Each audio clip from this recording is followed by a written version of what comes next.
So, again, not the most exciting section of scripture, but the underlying message of this whole section is to trust in God, not the nations. And so it may feel a little repetitive, but there's a lot of things going on in the 600s and 700s BC.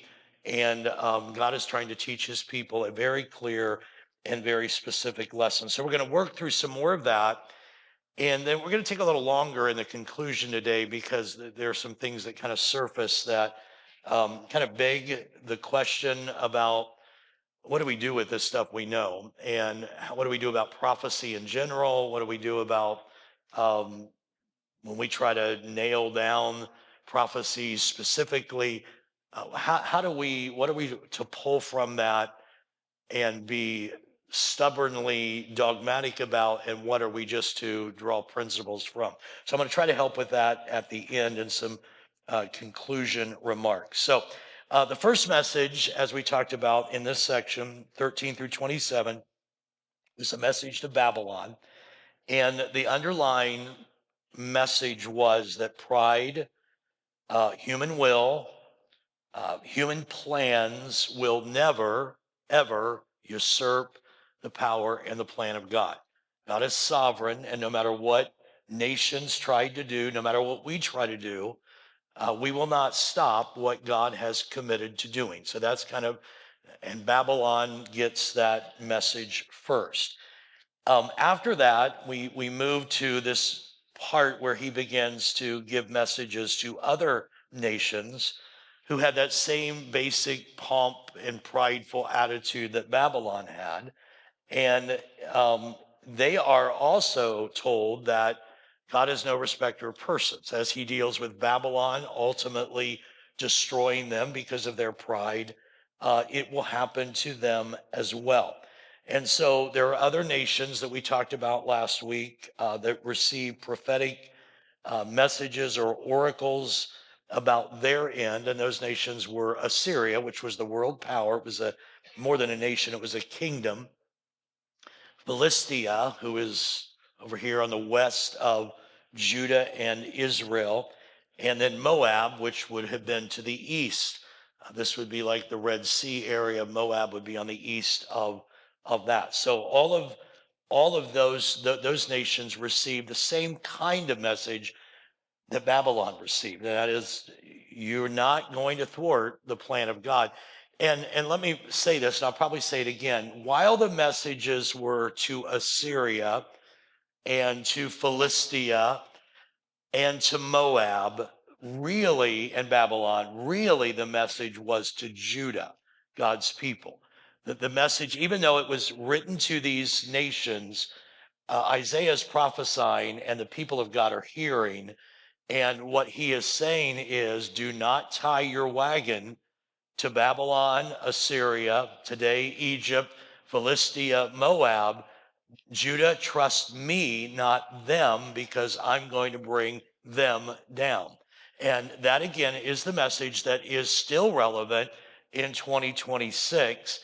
The trust of Christians needs to be not in a power or person, it needs to be in God and God alone. So that's the underwriting message that is universal and timeless. It still speaks to us today. So in chapter 17, 18, and 19, which we're going to look at today, those kinds of messages continue with some other nations. And then there's this really bizarre prophetic act that Isaiah does in chapter 20. I will just preview you if you haven't read ahead. It involves being barefoot and naked. All right. So just so you know. All right. Chapter 20, if you want to ditch out before I get to chapter 20 because you can't stand to hear it, you have been fairly warned. All right. So let's begin with the oracle to Damascus, which is the capital city of Syria. Syria would be north um, and north of Judah and Israel.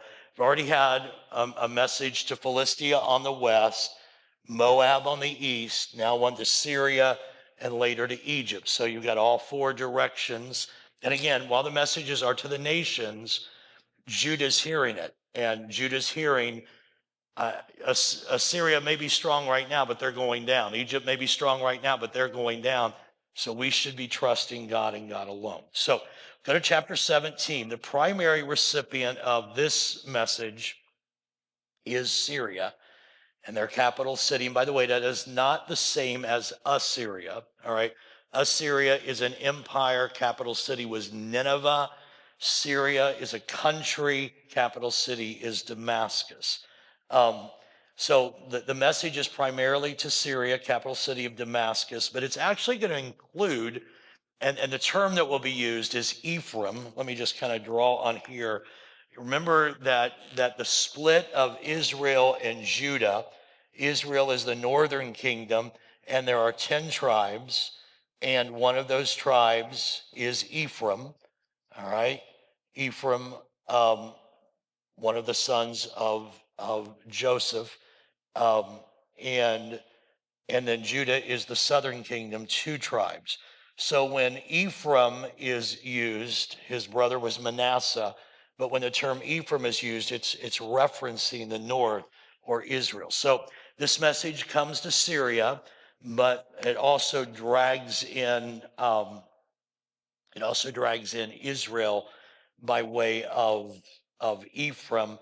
And then it actually will conclude with a passage again geared toward Assyria, the world power, which is kind of takes in this whole region over here, would be the Assyrian domination or their power. And that will be the 3-nation alliance that we talked about last week. We saw it in chapter 7, and it's this 3-nation alliance that stood against Judah. We'll talk about that a little bit more. So Philistia, already said this, west, Moab is the east, Syria is north, Egypt is south. And so in this chapter, we're going to see Syria in the north and Egypt in the south. And so all 4 directions are going to be covered. So let's begin. Chapter 17, verse 1. Pretty simple. The burden is just an oracle prophecy against Damascus, which is Syria. Behold, Damascus will cease from being a city. It's pretty straightforward, and it will be a ruinous heap. The cities of Eror are forsaken. They will be for flocks which lie down, and no one will make them afraid. The fortress also will cease from, there's Ephraim, that's Israel, the kingdom from Damascus, and the remnant of Syria. They will be as the glory of the children of Israel, saith the Lord of hosts. Pretty straightforward. He's just saying, Damascus, Syria, you're coming down, and Israel, you're coming down. You're both going to be destroyed. Again, message to those nations, but subtly, maybe not so subtly, a message to Judah. Don't get all ramped up about those 2 nations because I'm going to destroy them. Don't tie your boat or your wagon to them.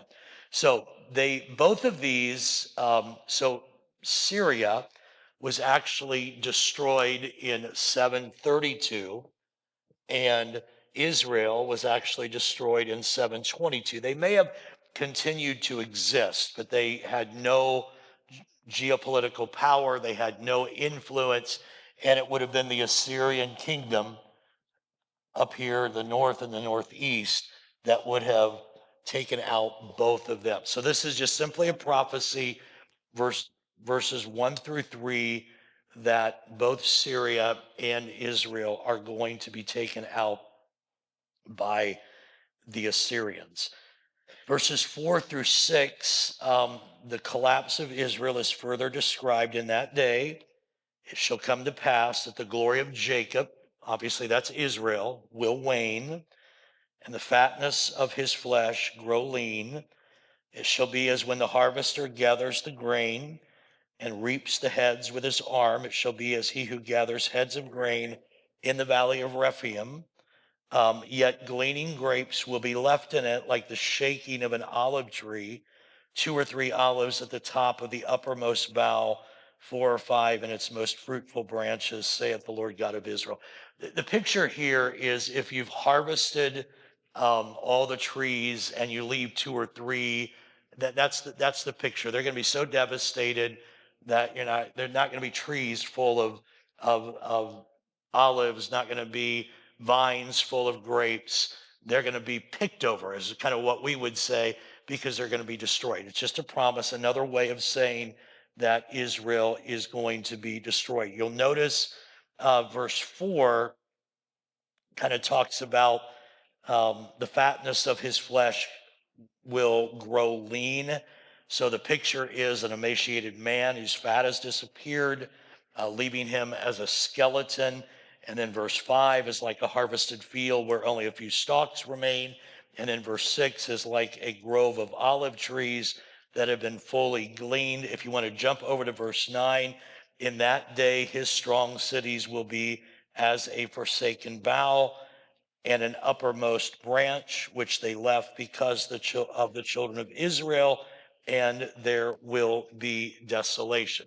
Okay, so this is real simple to understand. It's just what it is. Israel is going to be destroyed by the Assyrians. Syria is going to be destroyed by the Assyrians. It's going to look like a war zone. Everything's going to be taken from it. It's going to be wiped out. And in fact, historically, happened in 732 and 722. Now, we're kind of jumping ahead in chapter 17, go to verse 10 and 11. Here's the reason that happened. It was because of their idolatry and their failure to repent. Look at verse 10. This has happened because you have forgotten the God of your salvation, and you've not been mindful of the rock of your stronghold. Therefore, you will plant pleasant plants, and you'll set out foreign seedlings. And that day you will make your plant to grow, and in the morning you will make your seed to flourish. But the harvest will be a heap of ruins in the day of grief and desperate sorrow. Verses 10 and 11 describe the Canaanite worship that had, and this is the reason, just a reminder, this is the reason that Israel falls and eventually Judah falls, is because of idolatry. They serve idols. And can I just real quickly pastorally say, that's the reason all nations fall. And that's the reason ours is in trouble. We're not in trouble because we have physical idols that we bow at, but I could make you a list and you could probably add to that list. America is absolutely gripped by idols. And um, that's the issue. That was the issue with them. And that's why they are falling. So what is described here is Canaanite worship that include rituals and rites that were designed to make their fields fertile and their flocks productive. That little phrase in verse 10, pleasant plants and foreign seedlings, was part of a Canaanite idol worship, fertility god kind of act that was designed to give them fertile harvest. But instead, God says your fertile harvest is going to come to the ruin. The Canaanite fertility gods were worshipped along with the Asherah poles and temple prostitution and sexual orgies. Again, you see the spiral of godlessness, and it always ends in complete depravity and complete destruction. It did for Syria, it did for Israel, it did for Rome. And again, unless we bury our head in the sand and act like it's not real, it's happening again in our world today. It's always happened. When God is not worshiped and other idols are set up, there's a spiral of godlessness. Romans 1 describes it. It always includes the unleashing of sexual immorality. We are living in this incredibly sexualized world that is immoral, but that's what happens when we fail to worship the true God. The epidemic of pornography is just absolutely disturbing, and it grips our world today. Bottom line is, look at verse 7. This is the reason. In that day, a man will look to his maker, and his eyes will have respect. In that day, a man will look to his maker, and his eyes will have respect for the Holy One of Israel. And in verse 10, you have forgotten the God of your salvation. It's that failure to look to the God who is our maker and the forgetting of the God of our salvation that leads to the downfall. John Oswalt says, we may be able to import the finest digital technology and use the most professional skills in photography. We may have a website up in a day and have 10,000 hits. We may make millions of dollars, but the harvest will be as nothing in the day of disease and incurable pain. Notice again, look at verse number, um, verse number 9. In that day, his strong cities will be a forsaken bough and an uppermost branch, which they left because of the children of Israel, and there will be desolation. So again, it's all a result of turning away from God. Verse 11 um, shows it even a little further. In that day, you will make your plants to grow, and in the morning, you will, I read this earlier, you make your seed to flourish, but your harvest will be a heap of ruins. And you did all this stuff, and again, that's 700 years before Christ, but we've got AI technology and we've got all the stuff, and we have, billion-dollar buildings and, military technology.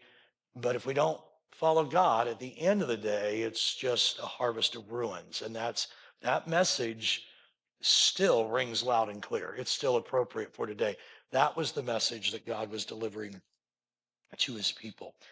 Verses 12 through 14 kind of pivots back toward Assyria.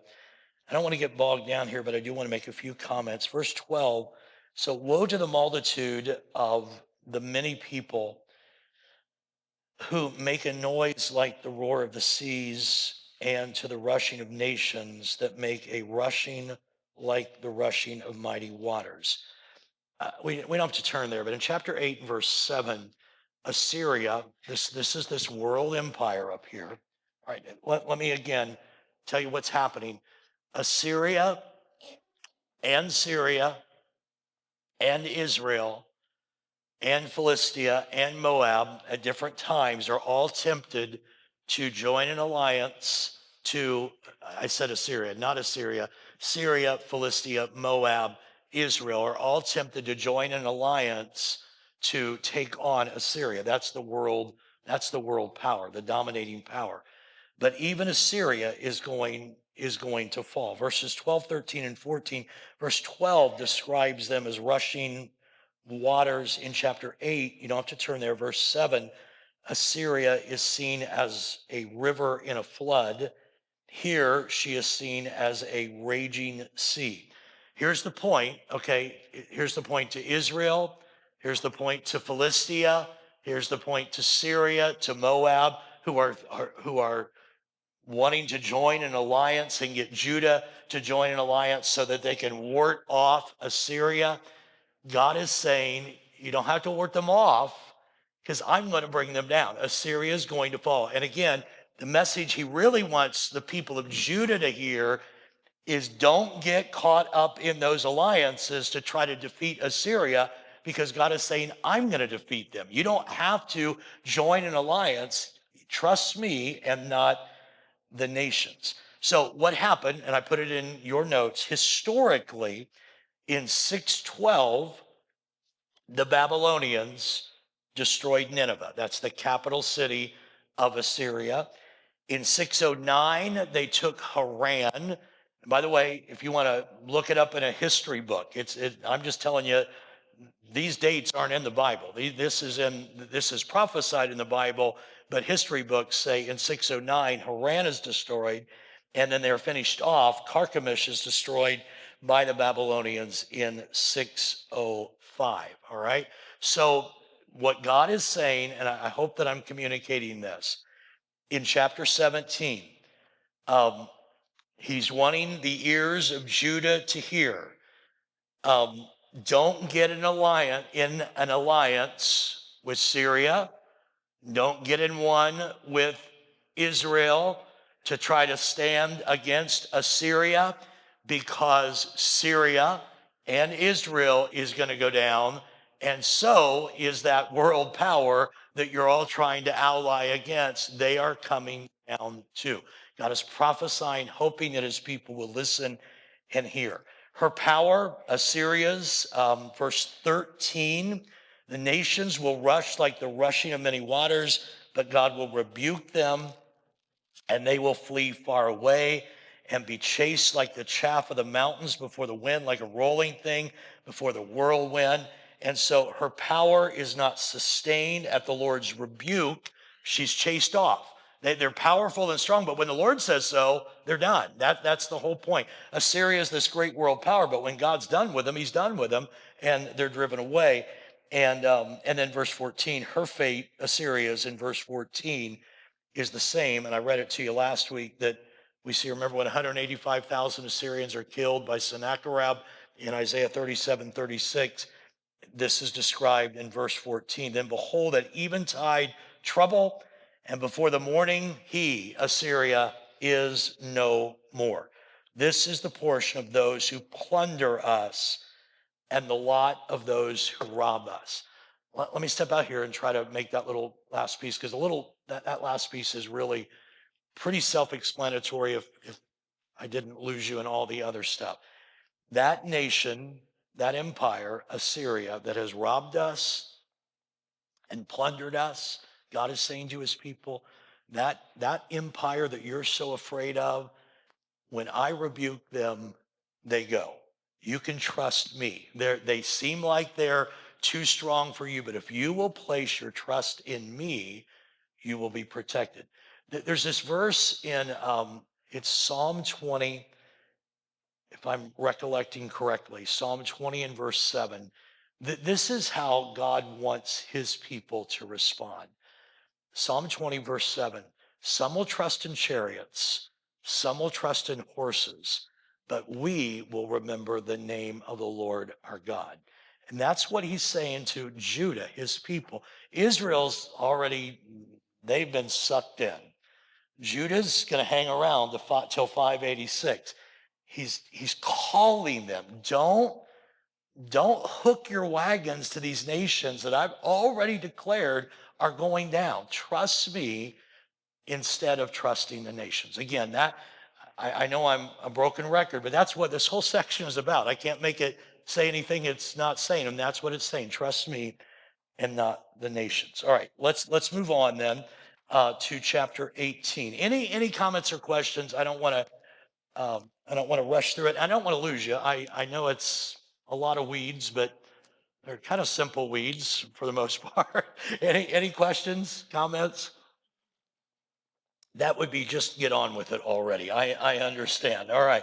So we go to chapter 18, and now he's going to send a message to the Ethiopians. They're south of Egypt. Similar message. Woe to the land.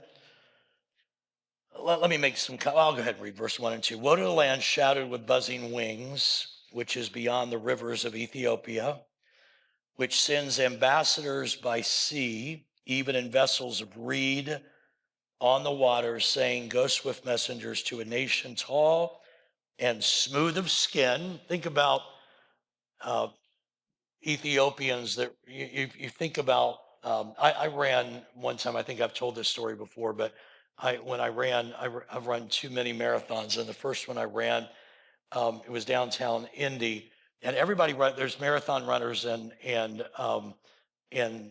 half marathon runners, and um, you all run together for a while. I think Kent, you were in that one, yeah, and you all run, and then you get kind of downtown and you turn, and those of us are only going to run 13 miles. It's a shorter route. And those who are going to run 26, they go way out, And then you end up winding back. And I think maybe the last mile you're running together again, but there's two lanes. And I remember finishing my 13 miles, and they had to be Ethiopians. That's all I know. But man, they were finishing up 26, and I think some were already done. But anyway, tall, thin, smooth as skin. That's the picture you get, and that's what he's talking about there. So I have no idea why I got off on that, but anyway, I did. So buzzing wings. Let me go to point A. So this speaks of Cush, which is modern day Ethiopia, Sudan, and Somaliland. It's south of Egypt. All of those are kind of taken in this ancient territory. Later on, when Hezekiah is the king of Judah, Ethiopia will merge with Egypt. They'll be part of the Egyptian dynasty. Um, in 660, they actually win their independence. This is kind of 18 is kind of a transition oracle that leads us into one against Egypt. And actually, in a weird way, 18, 19, and 20 all speak about Egypt in some manner. But it also looks back to the verses I just talked about that are speaking about Assyria. Let me explain why. So there is a rivalry between Egypt. They're not the world power that Assyria is, but they're strong. And there's a rivalry between Egypt and Assyria, and it all has to do with who's going to gain control of Palestine. That would be Israel and Judah. So both of these powers want to stretch, and they want to expand their territory. Um, and this would be happening in the last half of the 8th century. Palestine, in the natural, could not stand up to Assyria. So Israel, Judah, on their own, naturally, again, that's the whole point. God is saying, trust me and I'll be with you. But they could not stand up on their own without an ally. And Egypt was that natural ally. And Egypt is trying to connect with them. And, um, and they're wanting to extend their influence. And so there is a diplomatic alliance. Again, this is history. This is extra biblical, but it helps us understand the biblical text. There's a diplomatic alliance that is being formed with Judah and Egypt, and Ethiopia is part of that as well. Chapter 14, Hezekiah did not participate, which would have been about 713, 711. In 705 to 701, he actually did. So 18, 19, and 20 could relate to either one of these sections. So Ethiopia is a part of the Egyptian alliance trying to win the favor of Judah. And that's important to this whole section. The Ethiopians, verse 1 and 2, have sent ambassadors. They're described as buzzing wings, like likely locusts.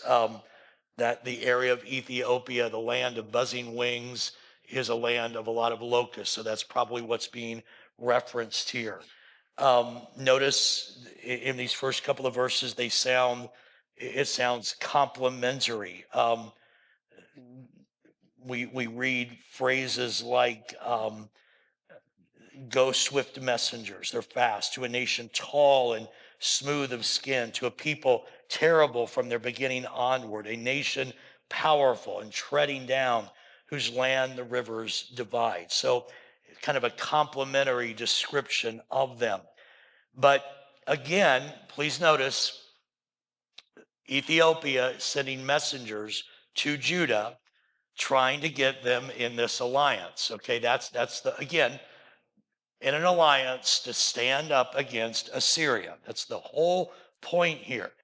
And God is again saying, don't do that. Don't, trust me instead. And so in verses 3, 4, 5, and 6, God makes it very clear that he is not going to support this alliance. All the inhabitants of the world and dwellers on the earth, when he lifts up a banner on the mountains, you see it, and when he blows a trumpet, you hear it. For so the Lord said to me, I will take my rest. This is God speaking to Isaiah. Here's what God is saying. I will take my rest, and I will look from my dwelling place like clear heat in sunshine, like a cloud of dew in the heat of the harvest. For before the harvest, when the bud is perfect and the sour grape is ripening in the flower, he will both cut off the sprigs with pruning hooks and take away and cut down the branches. Then they will be left together for the mountains, or for the mountain birds of prey, and for the beasts of the earth. The birds of prey will summer on them, and all the beasts of the earth will winter on them. So God is saying in verses 3 through 6, I'm going to watch. I'm going to take my position and watch what's going on, but I'm not going to participate. And then in verse 5, when it looks like the revolt is about to happen, God says, I'm going to intervene. When the harvest is about to take place, God says, I'm going to intervene and I'm going to supplant it. So look at me for just a moment. Here's what God is saying. He's speaking to Ethiopia, but again, he wants the ears of Judah to hear. They're forming this alliance. They're trying to get you to be on their team, and they're going to stand against the Assyrians. But God is saying, here's going to be my position. This is God speaking. I'm going to watch. I'm going to let them form their alliance. I'm going to let them get their military together. They're going to, but at the time of harvest, when it's about ready to take place, I'm going to supplant the rebellion. I am not going to let them do it. And so there's no reason, Judah, again, for you to tie your wagon to this alliance, because ultimately it is not going to be victorious. As a matter of fact, verse 6 describes the carnage of their failure against the Assyrians. They will be left together for the mountain birds of prey and for the beasts of the earth. The birds of prey will summer on them, and all the beasts of the earth will winter on them. It's not going to be good. I'm going to sit back and watch when the alliance is formed and they start to fight. I'm going to intervene, and they're not going to win. Only carnage is going to be left. So it's a really powerful statement to Judah specifically. Don't form that alliance with the Egyptians. Don't form it with the Ethiopians. Again, I know I've said it already 4 times today. Trust me, not the nations. Broken record. Trust me and not the nations. Now, let me do something with verse 7. Because this is a very different verse that seems to awkwardly be placed here. In that time, a present will be brought to the Lord of hosts from a people tall and smooth of skin, and from a people terrible from their beginning onward. Remember, that was the description of Ethiopia, a nation powerful and treading down, whose land the rivers divide, to the place of the name of the Lord of hosts, to Mount Zion. Really odd placement here. First 6 verses are talking about present time, like coming up in the next few years, back in the 700s. Don't form that alliance. But then verse 7 does what Isaiah does a lot in prophecy. He jumps ahead, and he looks ahead to another day. And it's clear that there's no way verse 7 can fit with the first 6 verses. He prophesies about messengers that will come again with another purpose. So the messengers let me make sure you get this. The messengers from Ethiopia in verses 1 through 6 are coming to Judah saying, join our alliance against Assyria. God is saying, don't do that, because I'm watching. I'm going to watch. I'm going to be hands off until it's ready to go, and then I'm going to stomp out their rebellion. So don't get on that team, because I'm going to destroy it. But then all of a sudden, he jumps and looks ahead.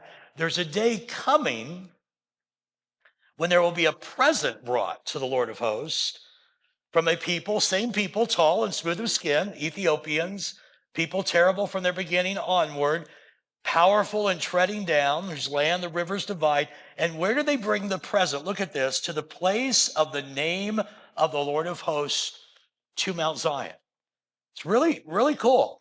All of a sudden, Isaiah is prophesying about a day when these same people that he's going to judge because they're on this alliance and trying to do what only God can do, those same people are going to come and they're going to stand before the Lord of hosts in Zion, in Jerusalem, and they're going to present a gift to him. It's a really powerful truth. Messengers will come again, but with a different purpose. This, and I put this in your notes, refers to the consummation of all things. We all know this, but there's a day coming when every knee will bow and every tongue will confess that Jesus Christ is Lord, and they will worship him. Think about the book of Revelation. People from every tribe, every kindred, every tongue around the throne worshiping. Even, again, now I'm being a little bit speculative, but I think that's okay. Let me, it's okay because I'm doing it, I guess. I don't know. Anyway, it sounded funny what I said. Think about the book of Acts, Acts chapter 1. Tarry in Jerusalem till you are endued with power. Um, you'll be filled with the Holy Spirit. You'll be witnesses to me in Jerusalem, Judea, Samaria, uttermost parts of the earth. And we've been through this. So Acts chapter 1 through 7, they stay in Jerusalem, right? And then all of a sudden they're persecuted. Stephen is killed, stoned, and they scatter and they start doing Judea, Samaria, the uttermost parts of the earth. And in the midst of that, in Acts chapter 8, one of the deacons, Philip, is having incredible ministry in Samaria. Jerusalem, Judea, Samaria, incredible ministry in Samaria, and so incredible that people are getting saved, but they send the apostles because they haven't been filled with the Holy Spirit yet. They come and they lay hands on, so people are filled with the Holy Spirit, and there's this Simon the sorcerer that wants to buy the power and all that stuff. But Philip gets taken out of his ministry in Samaria and landed in a wilderness or in the desert. And in the desert, here comes this chariot, and it is an Ethiopian eunuch in the chariot. And he's reading the scroll, and he's saying, hey, mister that just landed in the desert, can you help me? I think probably Philip said, what are you reading? And he said, I'm reading this scroll, but I don't understand it. And he hops up on the chariot, and let me see what you're reading. He's reading Isaiah 53. He was wounded for our transgressions and bruised for our iniquities. The chastisement of our peace was upon him, and by his stripes we're healed. And the Ethiopian eunuch says, let me tell you what that means. And he tells him about Jesus, and he gets baptized right there. Okay, now, the Ethiopian ends up going home, and we are somewhat speculative, but church history bears out there was quite a move of God that took place in Ethiopia. And no doubt that's the man that carried it there. And Ethiopia ultimately, like all the nations of the world, will come to Christ and will worship him. And so this is a picture way ahead of a day that's coming when messengers will come again, but this time they'll bring a treasure to the King of Kings and Lord of Lords. So it's a really, really powerful look ahead prophecy. Again, lots of speculation. There's other places that we could go with that, but I think the bottom line is just a foretaste of the day that every knee will bow and every tongue will confess. Judah, and then I'll pause. There may be comments or questions again after 18. Judah will not join this alliance for two reasons, and this just drives home the point I've been making. Now we're back to real time, not the prophetic in the day of the Lord. Judah must not join this alliance for two reasons. Number one, the alliance will ultimately fall. And number two, to do so would be to fail to trust the Lord. Bottom line, right there. Let's go to chapter 19 now. Egypt gets the same kind of treatment. Quite honestly, this one is maybe the easiest of the three.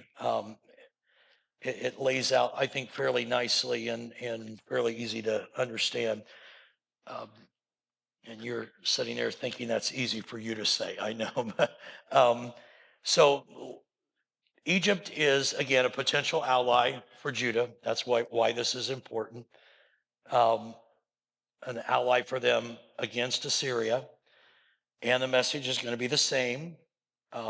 There will be no comfort unless they trust the Lord. And the fact of the matter is, that's not just for Judah, that's for Egypt too. Unless Egypt trusts the Lord, there's no comfort. So let's look at God's judgment of Egypt. And they have three weaknesses that are kind of laid out pretty simply, and so it outlines pretty nicely. First of all, Egypt's religion is weak. The burden against Egypt, verse 1 through 4. Behold, the Lord rides on a swift cloud, and he will come into Egypt. The idols, this is their religion. That's why it's weak. Their idols will totter at his presence. Again, what a powerful picture that is. The things that we trust can't even stand up in the presence of God, and yet we trust them. That's the whole point. And I love that passage later on in Isaiah when he talks about the idol maker that can't afford gold and silver, so he cuts a piece of wood and then he has to get a craftsman to help him make sure it won't totter on the ground. You know, that we they were trusting a God they had to make and had to make sure it wouldn't fall. And God is, why are you trusting that God? But yet we do. We trust stock markets and we trust ball teams and politicians that totter, but God doesn't. That's the whole point. It's really a very simple message. So again, idols, they'll totter in his presence, and the heart of Egypt will melt in its midst, the presence of God. I will set Egyptian against Egyptian. Everyone will fight against his brother, everyone against his neighbor, city against city, kingdom against kingdom. The spirit of Egypt will fail in its midst. I will destroy their counsel, and they will consult the idols and the charmers, the mediums and the sorcerers, and the Egyptians I will give into the hand of a cruel master, and a fierce king will rule over them, saith the Lord of hosts. So their religion is flawed. It was polytheistic, that is, more than one God, led to social fragmentation. In verse 2, they're fighting against each other, and it cannot unite. Its religion cannot unite. Then, secondly, the second weakness is they depended on the Nile River. Verse 5, the waters will fail from the sea, and the river will be wasted and dried up. The rivers will turn foul. The brooks of defense will be emptied and dried up. The reeds and the rushes will wither. The papyrus reeds by the river, by the mouth of the river, and everything sown by the river will wither, be driven away, and be no more. The fishermen also will mourn. All those will lament who cast hooks into the river, and they will languish who spread nets on the waters. Moreover, those who work in fine flax and those who weave fine fabric will be ashamed, and its foundations will be broken. All who make wages will be troubled of soul. Nile River was Egypt's lifeline, and it would fail. And when it failed, the economy would fail. That's the whole point. So their religion is weak, and their total dependence on the Nile River was their second weakness. And then, thirdly, their false wisdom. Verses 11 through 15. Surely the princes of Zoan are fools. Pharaoh's wise counselors give foolish counsel. How do you say to Pharaoh, I am the son of the wise, the son of ancient kings? Where are they? Where are your wise men? Let them tell you now, and let them know what the Lord of hosts has purposed against Egypt. The princes of Zoan have become fools. The princes of Noph are deceived. They have also deluded Egypt, those who are the mainstay of its tribes. The Lord has mingled a perverse spirit in our midst, and they have caused Egypt to err in all her work. As a drunken man staggers in his vomit, neither will there be any work for Egypt which the head or the tail, palm branch or bulrush may do. Their wise men are fools. They didn't understand the Lord's plan, so they were powerless to counteract them. They would stagger blindly in disgrace and ruin. Again, this is reminiscent. Remember Moses and the magicians trying to copy everything that God did through Moses. It's kind of reminiscent of that. And again, go all the way back to verse 1 of chapter 19. The Lord rides on a swift cloud and he will come into Egypt. God will bring this down. It's an oracle again. Watch this. God is saying to Judah, don't trust them either. Don't trust Egypt either, because I'm going to bring them down. The religion is weak. The Nile River should not be trusted. Their wise men are not wise. Do not place your trust in them. Now, verses 16 through 25 turn because, again, there is this message of hope. And I find this, and I hope you do, I find this pretty fascinating. Verses 16 through 25. There's 5 sections in these verses, and they all begin with the phrase, in that day. And if you remember, we talked about this. In that day always is projecting forward. It's talking about, okay, so verses 1 through 15, this is what's happening now. But verses 16 through 25, but in that day, there's something else coming. And this points to a future. If you don't mind, flip back to Isaiah 2. Let me just show you the first time we saw this phrase. Uh, Isaiah 2. And I'm going to read 2, 3, and 4 of chapter 2. It shall come to pass in the latter days that the mountain of the Lord's house will be established on the top of the mountains. It shall be exalted above the hills, and all the nations shall flow to it. Many people will come and say, come and let us go up to the mountain of the Lord, to the house of the God of Jacob. He will teach us his ways, and we shall walk in his paths. For out of Zion shall go forth the law and the word of the Lord. From Jerusalem he'll judge between the nations. He'll rebuke many people. He'll beat their swords into plowshares. In other words, they won't fight. Their spears will be beat into pruning hooks. Nation shall not lift up sword against nation, neither shall they learn war anymore. So that's projecting to a final, ultimate day of the Lord. So now we're back there. So Egypt is going to come down. God is going to destroy their attempt to defeat the Assyrians. But then God says, but there's hope for Egypt. And there's 5 phrases here, and they all begin with in that day. The first one, Egypt's first incorporation into the kingdom will come because of fear. Let me explain. Just let me read it and then I'll explain. In that day, so now we're projecting forward, Egypt will be like women and will be afraid and fear because of the waving of the hand of the Lord of hosts, which he waves over it. And the land of Judah will become a terror to Egypt. Everyone who makes mention of it will be afraid in himself because of the counsel of the Lord of hosts, which he has determined against it. So it begins with fear.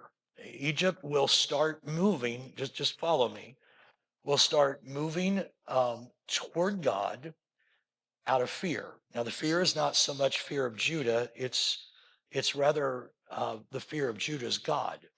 What does Proverbs say over and over? The fear of the Lord is what? It's the beginning of wisdom. So now there's this prophecy that says Egypt is going to um, start being a little interested because there's fear. What's going on here? And then in verse 18, there'll be a new allegiance that's formed. In that day, 5 cities in the land of Egypt will speak the language of Canaan, and they will swear by the Lord of hosts. One will be called the city of destruction. You remember Rahab in the book of Joshua? It was her fear that led to her salvation. And again, the fear of the Lord is the beginning of all wisdom. And so now Isaiah is prophesying, and can I pause again for a second and say prophets did not always understand what they were prophesying. They're just prophesying. You get to Peter's letter, and Peter will say, when they were talking about salvation, when Old Testament prophets were talking about Christ, they didn't really know who they were talking to or what manner of persons would be the ones that would receive it. They just prophesied. So we get this idea that Isaiah knew what this looked like. He's just prophesying. This is what the Lord gives him. And as he prophesies, he says there's going to be a day when there's going to be 5 Egyptian cities that are going to speak the language of Canaan, the language of the people of God. And so there's going to be this new alliance that's formed. In verses 19 through 22, this develops even further. Look at verse 19. In that day, it's the third in that day, there will be an altar to the Lord in the midst of the land of Egypt. And there will be a pillar to the Lord at its border. And it will be a sign and for a witness to the Lord of hosts in the land of Egypt. For they will cry to the Lord because of the oppressors, and he will send them a savior and a mighty one, and he will deliver them. And the Lord will be known to Egypt, and the Egyptians will know the Lord in that day. And they will make sacrifice and offering. Yes, they will make a vow to the Lord, and they will perform it. And the Lord will strike Egypt. He will strike and heal it. And they will return to the Lord, and he will be entreated by them and heal it. What a fascinating prophecy. We tend to leave out these parts of the book of Isaiah and we get all political and we're just, wipe out all the people that aren't Jews or Christians right now. And again, I'm not trying to be political. I'm just saying God's got a plan for them as well. You all understand that? It's true. He's got a plan for them as well. And he's promising that Egypt's going to come to him. Alders and pillars, reminiscent of Abraham, praying to Yahweh, verse 20. They'll know him and sacrifice to him in verse 21. And it will be the Lord's firm discipline that will ultimately heal them in verse 22. And in verse 23, in that day, there's going to be a highway from Egypt to Assyria. And the Assyrian will come into Egypt and the Egyptian into Assyria, and the Egyptians will serve with the Assyrians. Now we got the Assyrians back in. It can only be a work of God. It's pretty striking. And then in verse 24 and 25, in that day, Israel will be one of three. And this is interesting. One of three with Egypt and Assyria, a blessing in the midst of land, whom the Lord of hosts shall bless, saying, blessed is Egypt, my people, and Assyria, the work of my hands, and Israel, my inheritance. If you remember Genesis chapter 12, Israel was to be a blessing to all nations.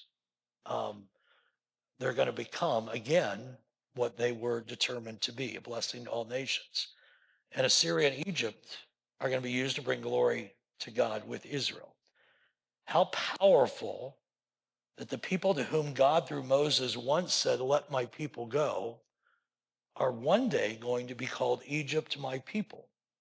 Talk about a turning of the tables. That's what God promises to do. Which leads us into chapter 20, the barefoot and nakedness, and none of you ditched out, so here we go, all right? And then I'm going to make some final comments. Kind of an odd passage. We now are back to the present reality of Isaiah after that really glorious prophecy about what's one day going to happen with Egypt and Assyria. Now we come back to that time, present realities. The background here is the same as chapter 14. There's an Egypt-backed revolt of Philistia against Assyria. That's what we've been talking about. And Isaiah 14 predicts the crushing of that revolt by Assyria. Verse 1 gives us the date in the year that Tartan came to Ashdod, when Sargon, the king of Assyria, sent him, and he fought against Ashdod and took it. So verse 1 gives us the date, verifies the context. Sargon the second is king of Assyria. Tartan is a high-ranking, again, you can find this in historical writings that they've dug up from archaeology. Tartan was a high-ranking military commander. Ashdod was a Philistine city. God says in that year, at that time, the Lord spoke by Isaiah, the son of Amos, saying, go and remove the sackcloth from your body and take sandals off your feet. And he did so, walking naked and barefoot. And the Lord said, just as my servant Isaiah has walked naked and barefoot 3 years for a sign and a wonder against Egypt and Ethiopia, so shall the king of Assyria lead away the Egyptians as prisoners and the Ethiopians as captives, young and old, naked and barefoot, with their buttocks uncovered in the shame of Egypt. And then they shall be afraid and ashamed of Ethiopia, their expectation, and Egypt, their glory. Barefoot and likely the outer garments only, with the back open. If you've seen movies that depict this, how slaves are brought in and they have garments over them, but the back is open. That's how you feel at the hospital, right? That's what, okay, everybody's thinking it. I just said it, okay? So that's probably barefoot, obviously enslaved. Really weird thing, but God told Isaiah to do this. For 3 years, his action was to be a sign.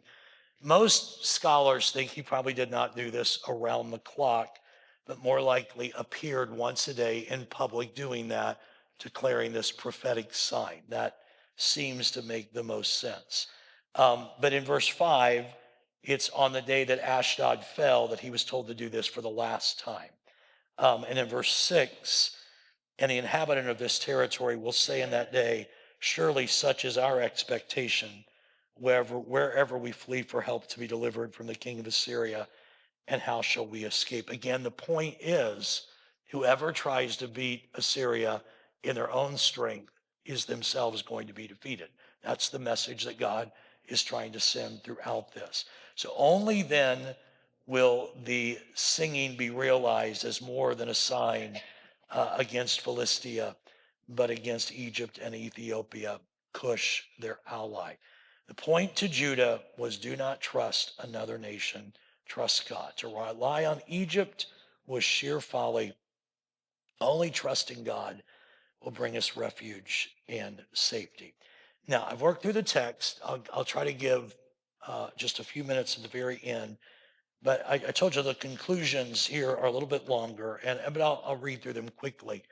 But I want to, we've worked through some pretty difficult material over the last 2 or 3 weeks. I get it.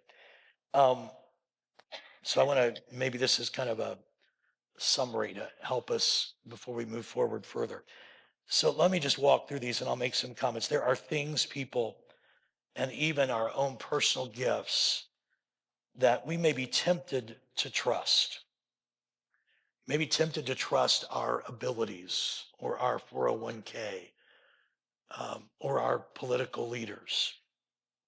But this passage should remind us as God's people that only he is worthy to be trusted. I think that's a simple takeaway, all right? And I think that's for all of us. Secondly, and this is the one that I'm going to spend the rest of the final moments unpacking, God's words and promises will be fulfilled. If I didn't believe that, I would find another line of work. I can just tell you that. But I believe that all of God's promises will one day be fulfilled. Now, that said, will Egypt and Assyria one day join with Israel and worship the one true God? Is it possible for that prophecy to be fulfilled? Is what a lot of people question. But here's my response to that. If there is a transcendent God, and we believe there is one, who is the creator and the sustainer of the universe, who died and rose again, then we believe that this will happen. And we make room for the supernatural and mind-boggling events to occur. That it does not bother me to say that God promises that Egypt and Assyria will be with Israel one day. If I believe that Jesus was born from a virgin and God spoke the world into existence and Jesus raised from the dead, how would that be any harder than those? You understand what I'm saying? And so, I mean, we have to pick a team and play. If we're going to believe in a supernatural God, then we believe in a supernatural God. All right, so I think that's important to establish. Modern liberal scholarship denies that as a possibility. They laugh at it. And here's what they say. They say that prophets of old evaluated the context and they made guesses, they considered the facts, and then they made their claims. And they got lucky every once in a while, is what they would argue. Sadly, there are people that call themselves prophets today that do the same kind of thing. We don't believe that. I don't believe that. We must not dismiss the possibility, the confident possibility, that there will be Egyptians and Assyrians that will speak Hebrew and will erect altars to God if the text is true. We must not deny the availability of salvation for the whole earth. Other nations who believe their God was superior at one time also ascribed to their gods ultimate domination of the earth. The Hebrews believed in the salvation of the whole earth because their God was giving and gracious, not domineering and selfish. Now, turn to the next page. Prophecy is not given for us, in my opinion, to map out a timetable for future events. Almost everyone who has been proven wrong. Predictive prophecy, I believe, is given for two reasons specifically. One, to validate the supremacy and power of God, which calls us to obey. Every time something God promised is fulfilled, more I want to worship him, more I want to follow and obey him. And to give us confident hope, give confident hope to those who will obey so that they can dare to obey with assurance that God has all things in his hand. So as God fulfills prophecy, it gives me more assurance that what he's promised he will do. It is not given, I don't think, to cause division. It's not given to create spiritual elitism. We've got a corner on it and you don't. Nor is it given for slipperiness when our interpretations fall short. Biblical data and prophecies are complex, and they're complex enough for us to creatively make them mean many things. And that was my little Kevin Holt. And we've made them mean a lot of things that they don't always mean. We should take great care when we define exactly how we think prophecy will be fulfilled. Let me give you an example. Look at Micah chapter 5 real quickly. Micah chapter 5, and I'm almost done. You can tell by the notes, I'm almost done.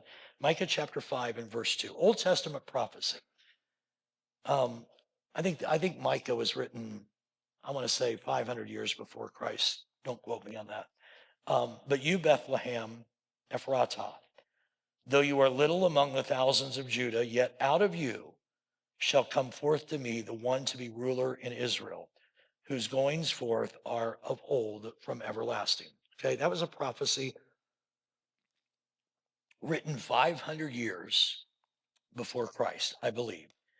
Now, if you read that 500 years before Christ, it would be natural to believe that the Messiah would be born and raised in Bethlehem. It sounds like he came out of Bethlehem. And you can read that and say, well, I know what that means. That means Messiah is going to be born, he's going to be reared, he's going to be raised in Bethlehem. But that's not how it worked out.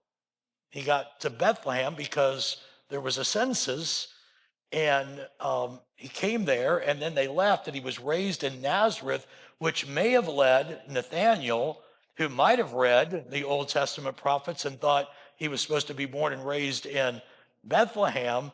It might have been part of why, and there were other reasons, obviously, that Nathanael said, well, can any good thing come out of Nazareth? Because they likely were expecting the Messiah not just to be born in Bethlehem, but to be a Bethlehemite. And indeed, he was not. I say all of that to say, should we expect 5 Egyptian cities to speak Hebrew? Should we expect an altar to Yahweh to be erected in Egypt? Should we expect a superhighway from Cairo to Baghdad via Tel Aviv? We don't know for sure how that's all going to work out. But will the promises here be fulfilled? And the answer is absolutely yes. In fact, Egypt, by the way, was once one of the central hubs for Christianity. And I believe there's more to come. Alexandria, one of the great schools of Christianity, was in Alexandria, Egypt. Again, we believe that there's more to come, but we don't know exactly how. We should be humble when we demand literal interpretation within our group's definition of literal, but we need to be very careful that we don't say, well, everything's just spiritualized and a metaphor. That is not accurate either. We must humbly trust God to do what God will do. God is God, and God will do what he has promised and how he chooses. If we didn't fully understand the promise, however, that doesn't mean there was something wrong with God's promise. It may just mean we didn't fully understand the promise that he made. There is a God who acts now in the world, and great consequences come to the one who rejects that reality. Romans chapter 1 makes that incredibly clear. Coming to God is only through the means that God has provided, and that is through Jesus Christ. And so we have to have a very humble approach to Old Testament prophecy, but we should stand confident that what God has promised he will do.